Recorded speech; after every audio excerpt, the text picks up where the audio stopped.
tell you what, love this snake. Of course, Butterscotch here. He has a nice little rabbit. Come on, little girl. Let's go. Up you go. Tell you what, big snakes are absolutely amazing. I tell you, that is always an adrenaline way to start the day. Oh, and by the way, good morning. Welcome to the vlog. I hope the start of your day is as good as mine is. Oh my gosh, there's just something awesome about big snakes. And you know, anyone that knows I've been keeping big snakes since I was 15. On my 15th birthday, I got my first Burmese python. It wasn't an albino, of course, but BHB kind of started with my investment in albino Burmese, and I've been keeping big snakes ever since. And you guys know, I don't ever want to get into a Debbie Downer mood here, but you guys know lately, our hobby has been unbelievably assaulted with legislation this year, more than I ever can remember. Well, unfortunately, there's a new and unbelievably damaging thing about to happen. Senator Rubio from Florida actually is about to amend the Lacey Act. For you guys that don't know, Lacey just means you can't go across state lines with particular things. Really was started in like prohibition and stuff like that to make state laws a federal offense. And basically what happened is a lot of the big snakes were on the Lacey Act, but a couple years ago, USARK actually won a battle and reversed it to where you could now buy Burmese pythons and all the other big snakes across state lines. Well, Senator Marco Rubio has now introduced new legislation that would amend that Lacey, that would put those animals back on, which would basically outlaw big snakes from crossing state lines.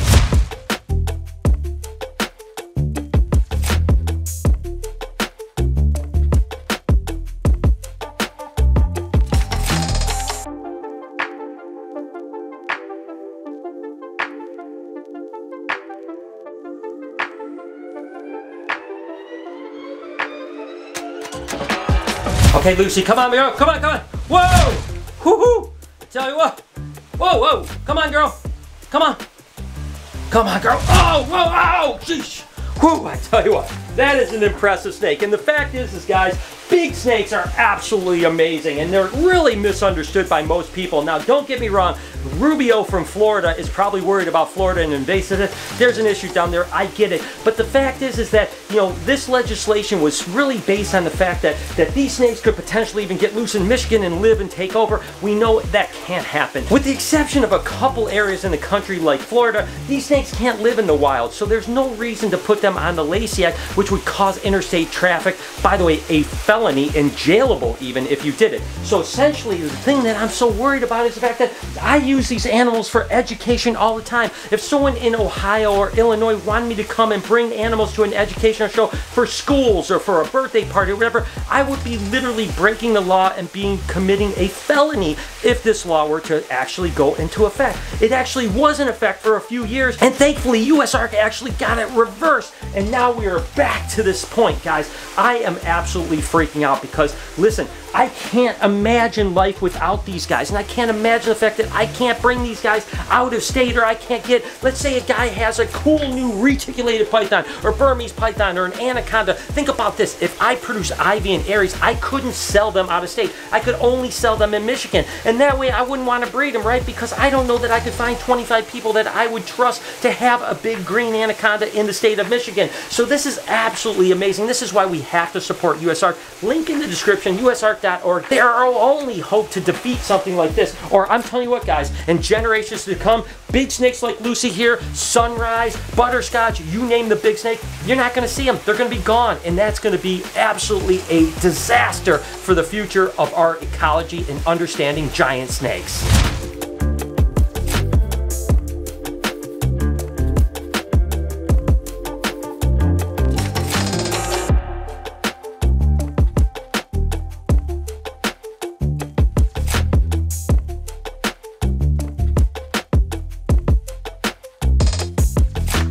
Of course, we have this new little Hypo Burmese python that we got just recently. This is the first meal that we're going to be giving it while it's here. Let's hope that it takes food for us. Come on, you want some food, bud?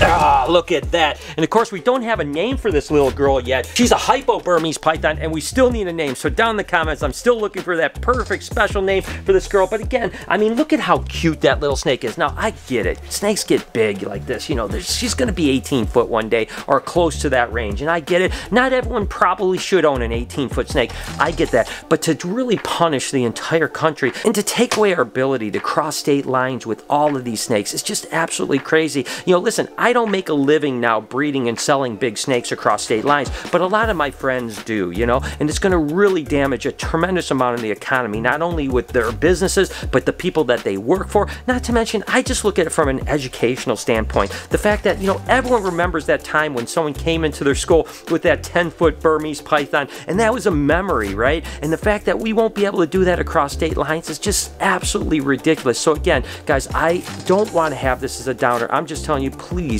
support usark.org. It's so important. Share this video with people that really want to get behind the cause to try to stop this legislation, not only the amendment to Lacey, but all of the crazy legislation that's being proposed across the country, because trust me, in all my years, I've never seen an onslaught like we're seeing this year, so we have to support those guys. So that's it for this. I don't want the rest of the video to be a Debbie Downer, but I needed to really tell you guys what was going on. So let's just move on and get into some other things. Jay, have you seen them? sorry. Have you seen the egg-eating snakes? I don't know. What? I don't know. You haven't seen them? Well, come on, check these out. You gotta see this. This is the coolest display you'll ever see. Watch this. Oh. Whoa. Look at that. That's crazy. Isn't it weird? Have you ever seen a snake? Lori wasn't impressed, by the way. No, well, she's never impressed. No, but so listen, amazing. We're gonna set up a display at the Reptarium. Okay. And guess what I got? I got a little nest for their eggs, for them to eat their eggs. What do you think? Like we're gonna put their eggs in there? Yeah. I don't know if that's a good idea. Why? It's gonna be good. Okay, yeah, good job. This is a really good idea. With Bruce out, you know that I've been doing a lot of the training when it comes to the bigger monitored lizards, but Mike is actually taking it upon himself to train the little Ackie monitor. I've told you guys that little monitors can get trained the same way as big monitors, so he started to work on the blue ball with their Ackies, which is pretty darn cool. And again, you might ask, why do we actually ball train the animals? The truth is it's enrichment for the animal, and we get the opportunity to kind of work with it and make it do what we want it to do. We always want to take away their food drive when it comes to hands, right? So when our keepers are actually in the cage, if there's no blue ball, they're not thinking their hands are actually food. So not only is it enriching to the animal, but it's actually a safer environment for our keepers. I wanted to introduce you to a kind of special animal that I don't know if it's going to be here at the Reptarium for long. It's actually Jay's animal, but believe it or not, when I got Taz, the guy that had Taz actually had gotten a pair of Argentine blues, and they turned out to be 2 males, and that's why we ended up getting Taz, right? Well, this happens to be the other one. Now, the reason we ended up getting Taz was that when this was a baby, it got burned and actually has some scarring from being burned, right? So basically what happened was the guy gave me the perfect one, that of course was Tazzy, but then a few months ago he reached out and he had to get rid of Taz's brother because he was going away to college, and Jay ended up saying, yeah, I'll take him. And of course, you know, it's just taking away the little bit of that sting, being able to not only have another blue tegu, but to actually have Taz's brother is pretty special. Again, I don't know if he's going to stay here because this is Jay's pet, but he's going to stay here for a little while till kind of maybe those wounds heal a little bit and I'm ready to get another tegu. Or maybe there's a chance that this guy will stay with us. And look at, he's doing the Tazzy right now. This is the first time he's done this. Let's see if he does it. He's going to crawl back in his cage. I tell you what, guys, I mean, that's like emotional to me to see this. It's, I miss Taz so much, guys. I mean, I can't even express to you how much I miss him. And it's pretty special to have Taz's brother here, and I just wanted to introduce you to him. So, again, don't know how long he'll be here, but that was pretty awesome.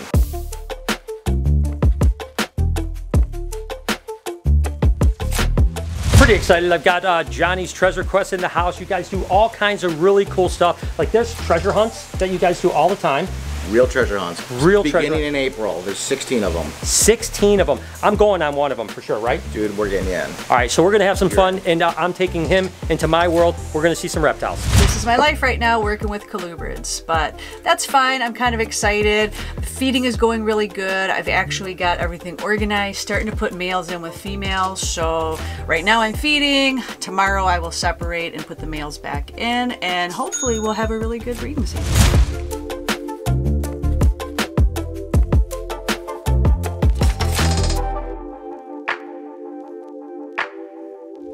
Might as well go ahead and feed Lucy another rabbit because she loves to eat the second time. And what's interesting is she's either much more mellow the second time or much more aggressive the second time. You never really know. So let's go ahead and see what she wants to do. Hey girl, what are you doing? You want another rabbit?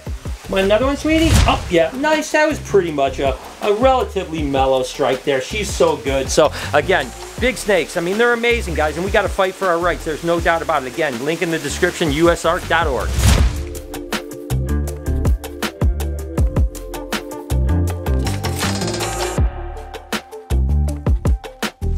Super excited to be breeding rainbow boas after having a couple years off where we haven't had any babies. But unfortunately, the albinos aren't going to be up to size to breed this year. So it gives me something to look forward to next year. Of course, this would be like the normal, what they would call T-negative albino. And then this one would be considered the T-positive or the tyrosine positive. It's just more of that caramel look, with a little bit of purpley hues to it. It's absolutely incredible. Again, next year, I am so excited to work this project and just keep adding to the mutations of rainbows that we're working with.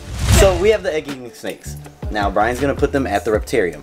He wants to put the eggs in this little nest inside so they will slither up and eat them. That's a good idea, I right? think it's kind of cool. I don't think that it's not cool. I just think it's a little interesting. Yeah, it's very interesting. Morbid. It's right. Interesting is the right idea. That's how they do it in nature. Okay, fine. You know what, Brian? It's great. Oh my God, great idea. I'm surprised I didn't think of it first. You know the Lori project is starting to really blow up. People are really digging it and stuff like that. And take a look at this one. This is definitely something special. I love the way the Lori ball python mixes with the banana because, again, dark colors turn into more purple. But this happens to be a banana Lori cine. So we not only have the cinnamon, but we also have the Lori influence in it. And I tell you what, it is crazy. Definitely one of the cooler snakes that I produced last year. And I cannot wait till this little monkey gets up to size next year and we can put it into some new stuff and maybe get some banana cine super Loris. I mean, would that be dope or what? I can't imagine life without these beautiful animals like Al Machino. So like I said, go support USARK. If you enjoyed this video, here's a playlist with a bunch of giant snakes. You definitely will love that. Over here, 3 million. What can I say? Subscribe, you know what I mean? Turn your post notification on. Have a wonderful day. Be kind to someone. I promise. I'll see you tomorrow.